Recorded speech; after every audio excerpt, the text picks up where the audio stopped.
तो यूएफसी के अंदर एज अ फाइट फैन हमने बहुत सारी फाइट्स को ऐसा देखा है जो कभी बन नहीं पाई। कोई दो फाइटर के बीच में हम फाइट देखना चाहते थे और वो कभी बन नहीं पाई, कभी मटेरियलाइज नहीं हो पाई।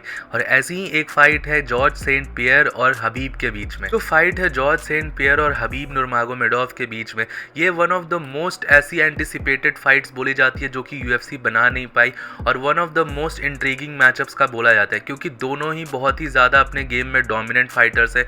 जीएसपी, हबीब, ये सबको one of the greatest of all times बोला जाता है। दोनों जब एक्टिव फाइटर्स थे, अपने अपने डिवीजन को डोमिनेट कर रहे थे, तो हमेशा से ये बात उठती थी कि इन दोनों के बीच में एक चैंपियनशिप मैच कराना चाहिए, एक डेफिनेटली एक फाइट होनी चाहिए, एक मेगा फाइट का पोटेंशियल था। लेकिन अनफॉर्चुनेटली हम सबके लिए ये सारी चीज़ें रियलिटी है कि ये फाइट्स कभी बन नहीं पाई। बहुत सारे चीज़ों, पॉलिटिक्स, फाइट पॉलिटिक्स वगैरह के कारण ये फाइट कभी मटेरियलाइज नहीं हो। तो अभी रिसेंटली यूएफसी 287 का मीडिया डे चल रहा था और वहाँ पर एक Q&A करा गया जिसमें जॉर्ज सेंट पियर से पूछा गया क्या वो कभी हबीब के साथ वापस फाइट करने के लिए इंटरेस्टेड है, क्या वो फाइट करेंगे कभी हबीब के साथ। तो इसके ऊपर जॉर्ज सेंट पियर ने रिप्लाई करा कि र्यूमर्स हमेशा रहेंगी, र्यूमर्स हमेशा फैलाते रहेगी मीडिया, फाइट वाले, यूएफसी वाले हमेशा ऐसा र्यूमर्स फैलाते रहेंगे कि हबीब के साथ फाइट हो सकती है, मेरी जीएसपी वर्सेस हबीब हो सकता है। लेकिन जीएसपी ने यहाँ पर इस चीज़ को बिल्कुल क्लियर कर लिया कि सीरियस कॉम्पिटिशन के डेज उनके अब पार हो चुके हैं। हम देख सकते हैं यहाँ पर जीएसपी की एज 41 ईयर्स हो चुकी है,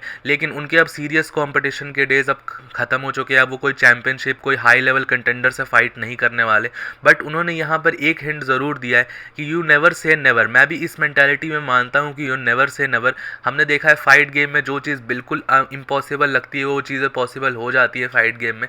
तो यू नेवर से नेवर। और उन्होंने ये बोला कि डेफिनेटली वो इस फाइट में इंटरेस्टेड होंगे हबीब के साथ। अगर ये फाइट कोई गुड कॉज के लिए होगी, कोई चैरिटी के लिए अगर ये फाइट कराई जाती है जिसमें ये जो मनी फाइट से रेज करा जाएगा वो चैरिटी में अगर जाता है, तो ऐसा कोई एग्जीबिशन टाइप फ्रेंडली मैचअप हम कर सकते हैं। और हमने देखा था कि लास्ट ईयर भी एक न्यूज़ निकल के आ रही थी कि जीएसपी और हबीब के बीच में एक रेसलिंग मैच कराया जाएगा, तो उसके ऊपर भी बहुत सारी चीज़ें निकल के आई थी बट कुछ मटेरियलाइज नहीं हो पाया था। अगर जॉर्ज सेंट पियर यहाँ पर कह रहे हैं कि वो चैरिटी के लिए और एज एग्जीबिशन मैच करने के लिए आ सकते हैं, हबीब के साथ फाइट करने के लिए रेडी है, या रेसलिंग मैच हो, ग्रैपलिंग मैच हो, कुछ भी हो, तो देखने के लिए हम एज अ फाइट फैन इसके लिए काफ़ी ज़्यादा एक्साइटेड होंगे। ये one of the most intriguing matchups होगा। लेकिन क्या इस टाइम पर अगर ये दोनों फाइट करेंगे तो ये दोनों का मैचअप इक्वल होगा? क्या ये फाइट फेयर होगी? तो देखिए, अगर ये फाइट यूएफसी के अंदर मिक्स मार्शल आर्ट्स के रूल सेट्स में होती है, यूएफसी की एक टिपिकल फाइट होती है, हालांकि यहाँ पर कोई भी फाइट न्यूज़ नहीं है, कुछ भी अपडेट नहीं है, हम बस यहाँ पर एज अ फैंटेसी मैचअप इसको डिस्कस कर रहे हैं।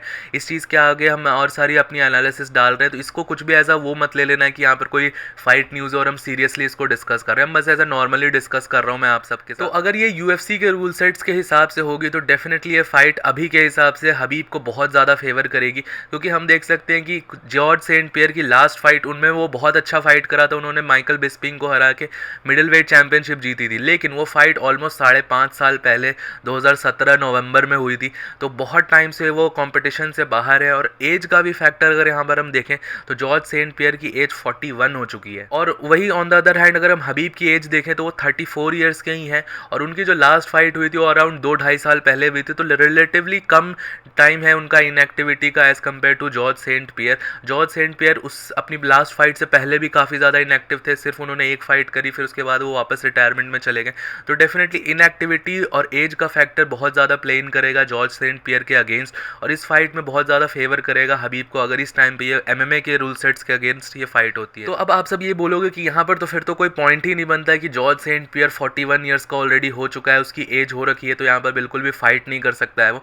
तो यहाँ पर ये सारी डिस्कशंस इसीलिए उठ रही हैं कि जॉर्ज सेंट पियर और हबीब की फाइट हो सकती है, क्योंकि जॉर्ज सेंट पियर एक ऐसा फाइटर है जिसने अपनी फाइटिंग के बाद भी अपनी फिजिक को मेंटेन करके रखा, अपने फिटनेस को बहुत हाई लेवल रखा है। मैं जॉर्ज सेंट पियर को पर्सनली इंस्टाग्राम पे भी फॉलो करता हूँ और मैं उसके पोस्ट को फॉलो करता हूँ। अगर आप सब उसके पोस्ट जाके देखोगे तो वो डेफिनेटली हर टाइम एक हाई मोबिलिटी ट्रेनिंग करते रहते हैं, एकदम ट्रेनर्स के साथ ट्रेन करते रहते हैं, इनफैक्ट अभी भी मार्शल आर्ट्स की भी ट्रेनिंग करते हैं। यही फिटनेस रीज़न ही है, और ये जो उन्होंने अपनी फिटनेस मेंटेन करके रखी है एकदम हाई लेवल एथलीट जैसी अभी, इसी रीज़न के कारण लोग अभी भी ये उम्मीद लगा के बैठे रहते हैं कि जॉर्ज सेंट पियर वापस से फाइट करने आ सकते हैं और वापस फाइट कर सकते हैं। लेकिन डेफिनेटली मैं यहाँ पर तारीफ़ करूँगा जॉर्ज सेंट पियर की कि हाँ, उन्होंने अपनी फिजिक बहुत अच्छी बना के रखी है। डेफिनेटली एक हाई क्लास एथलीट जैसी फिजिक है उनकी, इवन दो उन्होंने काफ़ी टाइम पहले 5 साल पहले रिटायरमेंट ले लिया था और 5 साल से उन्होंने कोई भी फाइट नहीं करी, लेकिन स्टिल वो अभी ट्रेन कर रहे हैं, उनकी फिजिक अच्छी है। लेकिन हम सबको एक चीज़ यहाँ पर बिल्कुल ये चीज़ डालनी पड़ेगी दिमाग में, और एज अ फाइट फैन आप सबको ये चीज़ समझनी पड़ेगी, आप कितना भी फिजिक बना लो, कितना भी ये चीज़ बना लो, लेकिन जो ये एज है ना, ये कॉटअप कर ही जाती है हर चीज़। बोलने के लिए बोला जा सकता है कि age is just a number वगैरह वगैरह, लेकिन ये सारी जो चीज़ होती है, जो आपकी बॉडी की एजिंग होती है, वो रियल होती है। सबसे ज़्यादा इफेक्ट अगर इस टाइम पे जॉर्ज सेंट पियर फाइट करेंगे तो वो उनकी चिन पे होगा। डेफिनेटली उनकी चिन वीक हो चुकी होगी एज़ कम्पेयर टू जब वो 30s में 20s में होंगे, तो उस टाइम उनकी चिन बहुत ज़्यादा स्ट्रॉन्ग होगी, लेकिन अब उनकी चिन एक ब्रिटल होगी।